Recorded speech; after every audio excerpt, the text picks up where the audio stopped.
Et nous, on part pour notre thématique.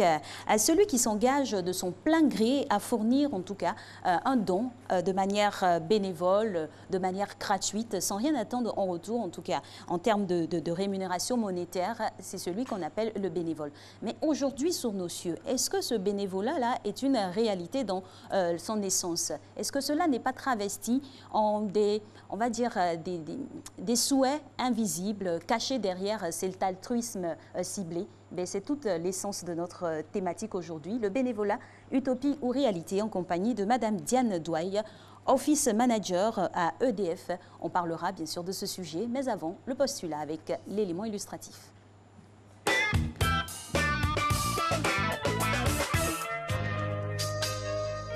Et le bénévolat aujourd'hui, pour moi, c'est l'outil dont tout jeune a besoin pour être un produit fini.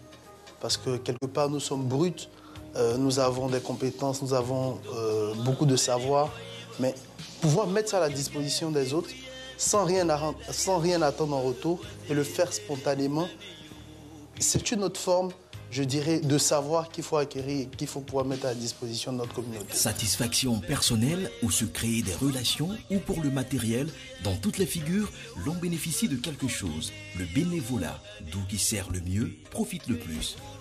Quel est pour vous le meilleur cadre, le meilleur canal pour véhiculer des valeurs à des enfants? Pour moi, c'est le bénévolat. Parce que l'enfant vient rendre à l'humanité, il vient rendre à sa communauté gratuitement. Donc, pourquoi cet enfant-là demain va vouloir rendre service à quelqu'un ou va vouloir mener une action pour de l'argent? Non. Il n'y a pas vraiment de profil typique pour être bénévole. Il faut avoir le goût de servir, le goût d'aider les autres. Et ensuite, lorsqu'on intègre un club service, un club qui regroupe des bénévoles, on a d'autres aptitudes qui se développent au fur et à mesure. Enfin, un véritable changement de discours montre que le bénévolat est devenu une source de loisirs et de plaisir. S'engager pour deux choses. Parce que déjà, nous sommes des hommes et nous savons que dans notre société, nous n'avons pas forcément tout. Et les autres aussi. Mais nous avons quelque chose dont les autres ont besoin. Très autonomes, les volontaires d'aujourd'hui trouvent dans cette action au départ désintéressée une source d'épanouissement personnel qui dépasse toute idée de mission. Se connaître, se produire, mais aussi se réaliser.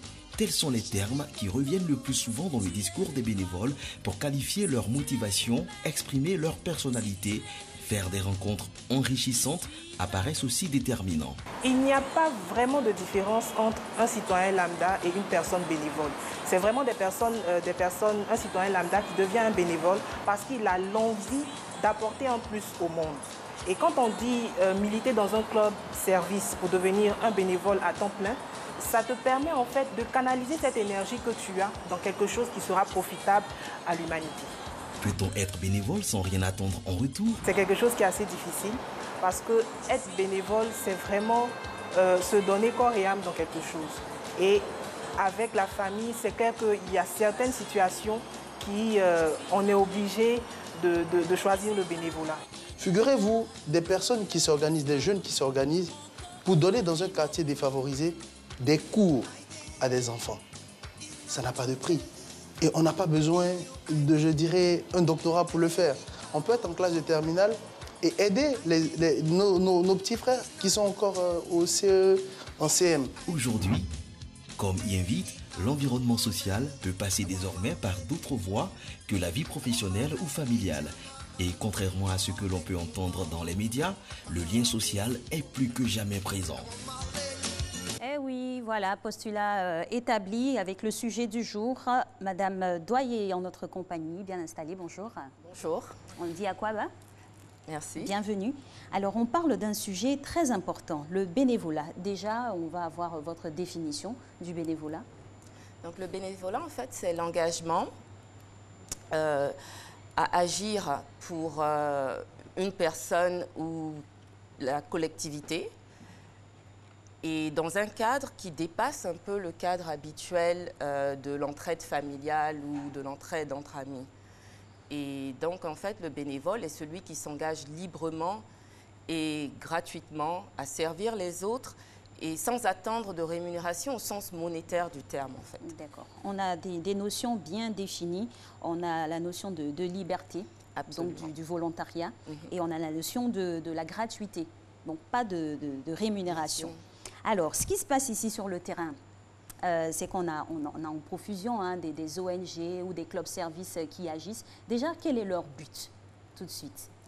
Les clubs-services, en fait, et les ONG sont là pour apporter un certain support aux organismes existants. Par organismes existants, je veux parler des organismes étatiques ou des structures privées. Et les bénévoles sont là pour apporter une contribution, pour apporter, pour être acteurs en fait d'innovation, de changement. Donc elles viennent en complément des structures qui sont déjà en place. D'accord.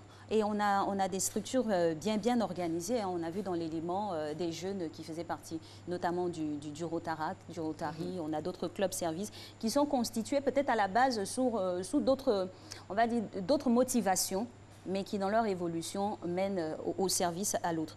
Comment se décèle donc le profil d'un bénévole? C'est inné, ça s'acquiert. Comment on apprend à devenir bénévole? Bon, personnellement, je dirais que c'est inné, parce que l'être humain, moi je suis de ceux qui pensent, en tout cas de celles qui pensent que l'être humain est bon à la base. D'accord. Nous naissons bons. Un enfant, de toute façon, il se socialise. Quand il naît, il se socialise avec l'environnement, etc. Ça dépend aussi des conditions dans lesquelles il évolue. Mais donc, je me dis qu'il y a cette bonté innée en nous et que chacun a quelque chose à donner à l'autre. Donc, pour être bénévole, n'importe quel citoyen, comme il a été dit dans le petit reportage, n'importe quel citoyen lambda qui a envie de redonner à sa communauté, qui sait qu'il a reçu quelque chose de cette communauté, a envie de redonner à cette communauté, peut s'engager dans le bénévolat. Pour certains, il y a des éléments déclencheurs. Dans mon cas, par exemple, j'ai appris, enfin, j'ai été vraiment confrontée au bénévolat quand je vivais aux États-Unis. Et ça a été un élément déclencheur. Quand je suis rentrée en Côte d'Ivoire il y a 3 ans, j'ai décidé de continuer ce que je faisais là-bas, en fait, en termes de bénévolat. Tout à l'heure, vous avez parlé de quelque chose de très important, de ce qu'on a reçu. Comment savoir qu'on a reçu ou comment se dire qu'on a tellement reçu qu'on doit donner? Le simple fait d'évoluer dans une communauté, de ne pas avoir été abandonné, par exemple, dans la forêt sauvage, ça veut dire qu'on a reçu d'abord de nos parents et on a reçu de tous ceux qui sont autour, que ce soit nos éducateurs à l'école, que ce soit un peu plus tard les amis, etc. Donc en fait, il faut avoir cette conscience que quand on évolue dans une société, tout ce qu'on a autour de nous, on reçoit de ce qu'on a autour de nous. Il ne faudrait pas avoir cette attitude où je me suis fait toute seule. Non, on ne se fait pas tout seul. On se fait grâce à la société dans laquelle on évolue. D'accord. Dès lors que c'est établi comme ça on va dire dans l'esprit, on peut tout de suite passer le cap. Et quand on passe le cap sur on va dire, sur le terrain, comment on déploie son bénévolat? Bon, pour répondre à cette question, je partirai de ma propre expérience. Oui, on va illustrer. Comme je l'avais indiqué, il y a 3 ans, je suis rentrée au pays et j'ai regardé autour de moi. En fait, il s'agit de jeter un regard dans sa communauté et de voir qu'est-ce qui vous choque le plus. Personnellement, ce qui m'a choqué le plus, c'était le manque de civisme. Je veux dire, les rues, les gens n'hésitent pas à jeter, par exemple, les ordures de la fenêtre de leur voiture, ce genre de choses. Et ce qui fait du mal à nos communautés, puisque nos communautés baignent dans les ordures. Et donc, pour apporter ma touche, je me suis dit, au lieu de m'asseoir et de m'en plaindre chaque jour, je peux bénévolement mener des actions. Quand on voit ici à l'image. Voilà, je peux bénévolement mener... Là, c'est concret. Voilà, c'est concret. Je peux bénévolement mener des actions. Et je me suis en fait inspirée d'un jeune qui s'appelle Adama Keïta, qui est à Trècheville. Et quand je dis je veux dire nous, parce que j'ai commencé mes activités avec une amie qui s'appelle Diaby Aïcha. Un jour, nous nous sommes dit, nous devons faire quelque chose. Nous ne devons pas rester passifs face à ce que nous voyons. Et nous avons utiliser l'exemple de ce jeune qui, à Trècheville, a changé complètement l'aspect de la rue 11 de Trècheville. Il a fait l'objet de, justement, c'est lui qu'on voit à l'écran, il a fait l'objet de reportages sur France 24, sur les observateurs, etc. Et nous l'avons approché pour être coaché par lui, pour lui demander, mais comment tu as fait? Parce qu'on voit que tu as réalisé ce vivre ensemble, quelque part, à Trècheville. Et nous sommes de Cocody, c'est pas évident. Et il nous a coachés, il nous a donné des conseils. Et nous nous sommes lancés, nous nous sommes dit, chaque samedi, systématiquement, nous allons être dans les rues pour nettoyer les ordures, dans les caniveaux, dans les rues, et en profiter pendant qu'on nettoie pour sensibiliser les riverains sur les comportements à avoir, sur le fait que chacun est responsable de sa communauté. L'ONG, lui, il a une ONG qui s'appelle My Own Business et qui signifie mon propre business, c'est-à-dire ma communauté, c'est mon business, je dois m'en occuper. Et c'est comme ça que nous avons commencé, nous nous sommes dit, même si nous sommes 2 à le faire, nous le ferons. Et nous avons institué ce qu'on a appelé les 52 semaines d'action citoyenne. Donc chaque samedi, systématiquement, qu'il pleuve ou qu'il fasse super chaud, nous sommes sur le terrain. Et au fur et à mesure, il y a des gens qui avaient cette vision, qui portaient en eux cette même vision, qui nous ont rejoints sur le terrain. Et aujourd'hui, nous sommes connus sous le nom de la Mob Team. D'accord, en tout cas, c'est un choix dans son domaine d'action, au préalable, qu'il faudrait avoir. On a parlé d'argent. Quoi qu'on dise, le bénévolat, il n'est pas gratuit, mine de rien. Il faut des moyens pour pouvoir avoir les actions que vous menez comme ça. Et comment ça se finance? Ben, pour nous, notre cadre, c'est le nettoyage. Et pour acheter, disons, des sacs poubelles, en tout cas, tout l'équipement vient un financement. C'est non, de nos poches. Je veux dire, je travaille, comme vous l'avez dit, je suis office manager à EDF. Cher patron, je ne suis pas en train de dire que mon salaire me suffit, mais je veux dire... Merci pour la petite revendication. Je peux utiliser quand même une petite partie de mon salaire pour acheter du matériel. Et ce qui est bien dans notre organisation, tous ceux qui viennent, on ne fait pas de cotisation, mais chacun donne de lui-même. C'est-à-dire, si on est sur le terrain et qu'on manque de râteaux, il y a toujours quelqu'un pour se désigner, pour aller acheter un râteau ou des sacs poubelles. Et donc, nous, notre approche a été un peu différente. On n'a pas voulu se constituer en ONG pour montrer à tous que des citoyens ordinaires, des citoyens lambda, avec la force de leur volonté, l'amour de leur communauté, peuvent faire une différence. Et pour ça, on n'a pas besoin d'avoir des millions, en fait. D'accord. Et dans le reportage aussi, hein, pour compléter ce que vous dites là, on a vu le jeune homme du Rotary qui expliquait qu'on peut donner que ce qu'on a. On ne peut de même pas sortir 1 franc de sa poche. Absolument. On a la connaissance, on partage, c'est gratuit. Il n'y a pas besoin de payer quoi que ce soit. Absolument. Et on va faire une petite corrélation avec la philanthropie et l'altruisme. Okay. Le bénévolat nuancé entre ces termes-là, c'est incorporé ou c'est carrément différent? En fait, ils sont tous complémentaires. Parce que quand on parle de la philanthropie, philos, je crois, ça vient du grec, je crois, ami. Je crois bien que la racine du mot philos, c'est ami. Et donc, en fait, l'amitié, c'est un sentiment positif. Quand on éprouve un sentiment d'amitié pour quelqu'un, on donne sans rien attendre. Voilà, on sous-entend justement le fait de donner sans rien attendre, on sous-entend le fait de s'entraider, on sous-entend la solidarité. Et pareil pour l'altruisme. L'altruisme, c'est la bonté, c'est-à-dire le fait d'être porté vers les autres avec la bonté dans le cœur. Et le bénévolat, comme on l'a dit, donné gratuitement. Donc ce sont des termes complémentaires. D'accord. On va essayer d'avoir un regard à 360 degrés. On a parlé de votre structure, vous êtes vraiment bien à l'aise de parler de ce qui s'y passe. On a vu aussi, on a illustré justement avec quelques images de votre regard sur tout ce qui se passe par rapport au club, service, à des personnes même volontaires. On voit sur les réseaux sociaux des groupes qui se constituent vraiment avec la main sur le corps de magnanimité, ma foi, entre guillemets, gratuite, sobre. Est-ce que cela se vérifie tout le temps? Le sourire, il est évocateur. Il y a une hésitation qui en dit long sur la pensée, donc on va partager quand même avec tout le monde. Bon, chacun vient avec ses intentions personnelles. Chacun vient avec son agenda. Tout à l'heure, quand je donnais ma définition du bénévolat, j'ai évoqué le fait qu'on le fait gratuitement, sans toucher de rémunération au sens monétaire du terme. Madame Douaye, je vais toucher encore, aller plus loin. Est-ce que des personnes n'auraient pas pour intention ou ambition de passer par la case du bénévolat pour se faire quand même voir du grand public et pour espérer, pourquoi pas demain, un positionnement à un niveau que ce soit? C'est quelque chose qu'on retrouve. Oui, absolument. C'est quelque chose qu'on retrouve. Ouais. D'accord. On est d'accord là-dessus, c'est déjà bien. Je suis d'accord avec ça. Mais pour revenir aux fondamentaux, il faudrait sensibiliser. Quelle serait votre démarche à ce niveau? Pour sensibiliser, je dirais que je crois en l'aspect, excusez-moi, je ne sais pas si j'ai le droit d'en parler, mais je crois en Dieu. Mais si, bien sûr, voilà, chacun sa foi. Je crois en l'aspect spirituel de toute chose.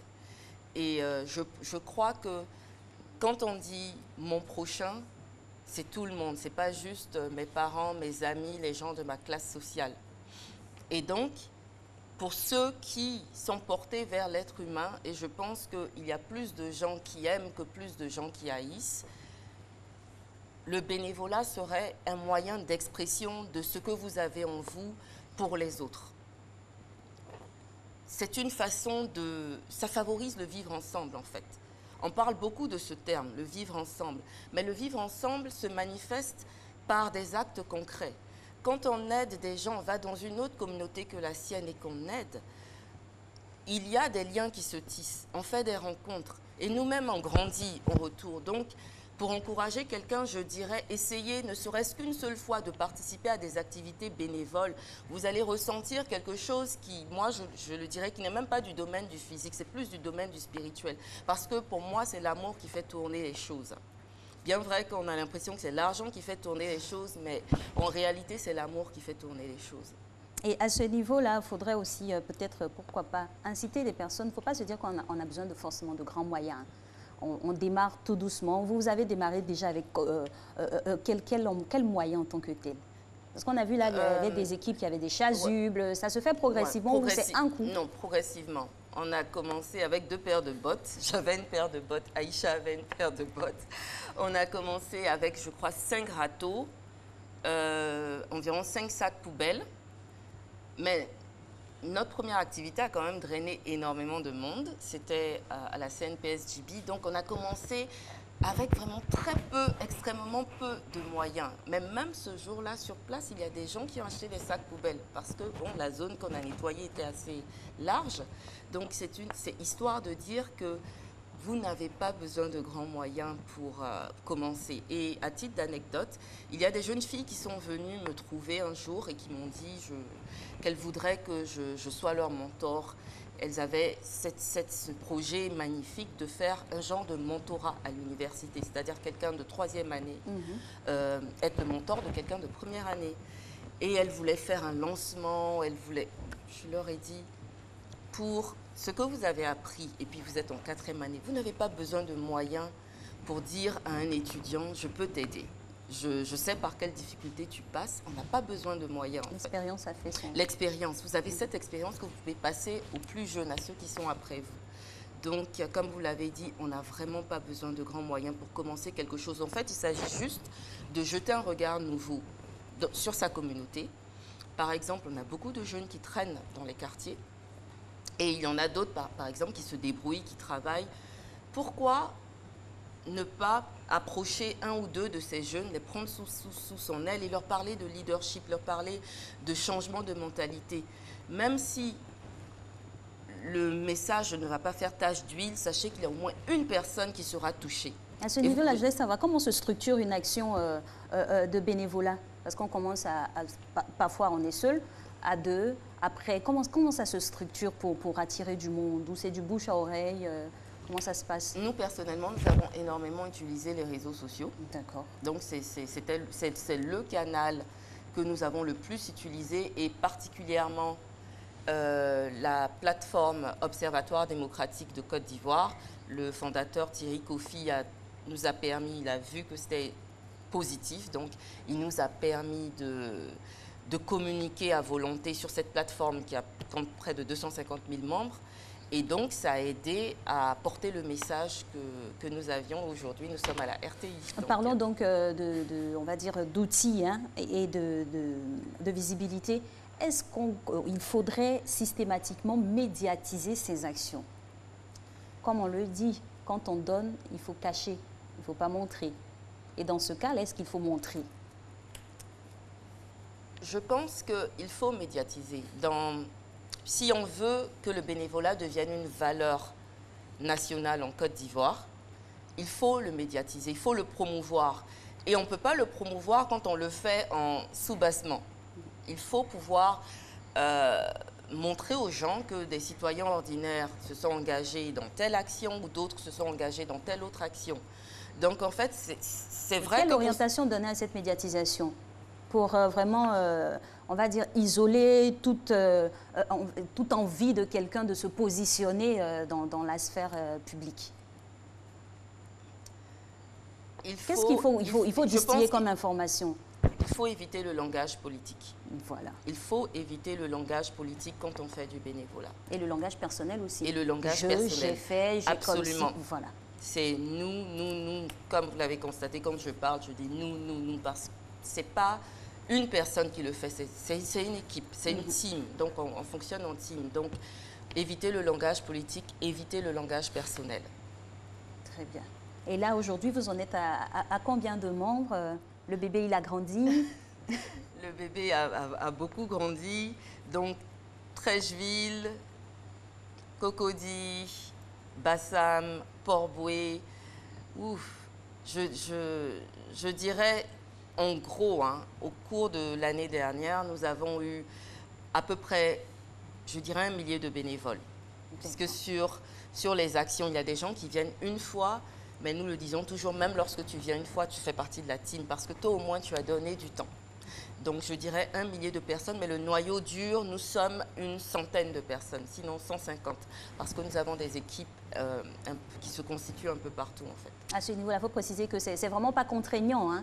Quand on a le temps, on y va, on apporte quelque chose, on peut repartir dans sa vie et revenir à n'importe quel moment. À n'importe quel moment, nous sommes là pour accueillir toujours à bras ouverts. D'accord. Et votre ONG, c'est pas une ONG, c'est pas une ONG. Votre ASOS, oui, on peut le dire ainsi, elle se déploie un peu sur tout le district d'Abidjan, c'est ça? Tout le district d'Abidjan, en espérant que, je sais qu'à l'intérieur du pays, nous faisons des émules. Il y a des gens qui nous ont contactés, nous leur avons dit commencer et quand nos agendas le permettront, nous allons vous rejoindre sur le terrain, mais le but, en fait, c'est d'inspirer les autres, nos concitoyens. Vous avez un point précis où on peut vous contacter pour, pourquoi pas, apporter des balais, des bottes, des sacs poubelles, de quoi faire avancer au mieux et véritablement ce bénévolat actif-là? Absolument. Nous, comme je l'avais dit, nous avons on l'appelle le mentor inspirateur Adama Keïta, qui est à Trècheville. Il a créé une sorte de QG de la MOB. Donc, toute personne qui aurait des dons en matériel peut se rapprocher de Adama Keïta. Il est très connu à Trècheville. Là, il est en train de préparer une grande action sur tout Trècheville de ravalement des façades. Donc, c'est l'endroit indiqué pour tout don. En somme, c'est une véritable réalité, le bénévolat. Il faut toutefois bien définir ses motivations quand on y entre pour ne pas se perdre en chemin. Absolument. Merci beaucoup, Madame Douaille, d'être passée. Et puis, on espère que vous allez rester encore un petit moment pour rendre bien propre à Abidjan et pourquoi pas tout le territoire. Notre slogan, c'est « Un jour, Abidjan sera comme Kigali ». Ah, ben super. Et on espère que ce jour-là va arriver très tôt. Pendant ce temps, on vous souhaite, entre-temps, on vous souhaite un bon week-end. Et puis, on se reverra lundi, qui est un autre jour.